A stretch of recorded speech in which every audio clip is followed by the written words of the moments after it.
Julius Malema, our brother, in the southern part of Akebuland, has been sentenced to 5 years. Pay attention.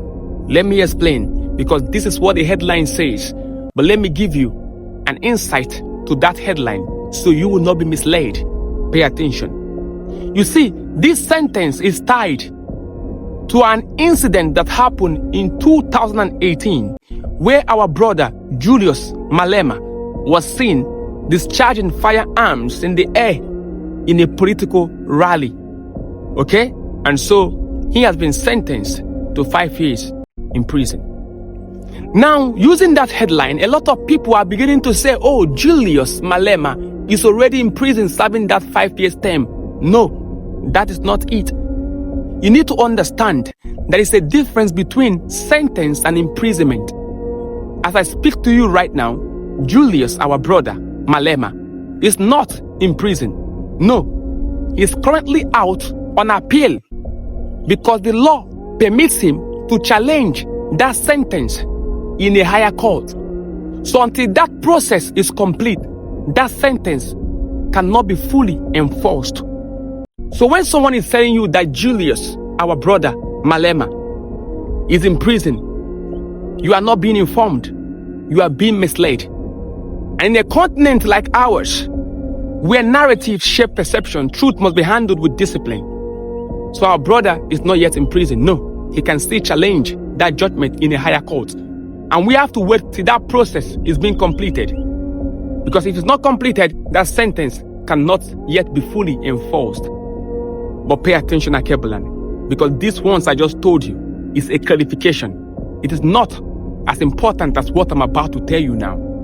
You know, someone will say, town crier, why are you crying foul? He went against the law, and the law is supreme. Why will he fire arms in the public? Let him pay for it. No problem. I am not against the law. The law is good.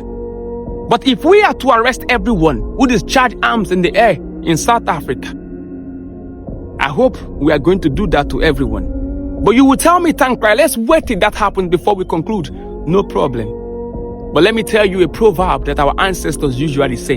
And that proverb is what is currently happening to our brother, Malema, in South Africa. You see, our father said, before you can unalive your dog, it is pertinent and important that you give your dog a bad name. So when you are unaliving that dog, people will not say, hey, wicked man, how dare you unalive this precious dog? But when you give it a bad name, the dog has done so many things in the past. That is exactly what is happening to our brother. He has been given a bad name. They have been looking for a way to tie him down, and they have seen a reason. Give your dog a bad name, so when you unalive it, there will be no guilt, and no one will talk. But we understand this game because we have seen it before. But this is a call to awake, our brothers in South Africa. This is a time for you to understand that you don't need to explode against your fellow Africans. This is a time for you to redirect your energy for something more productive.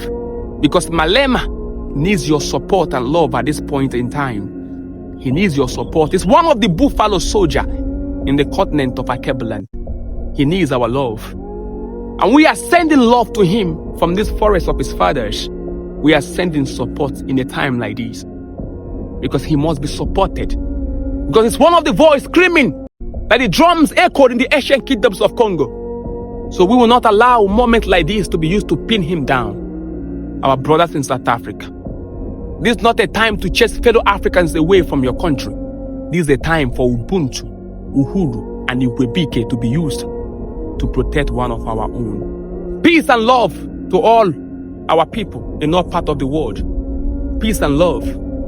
For equity must prevail and truth must echo. Wisdom is the principal thing. Aha!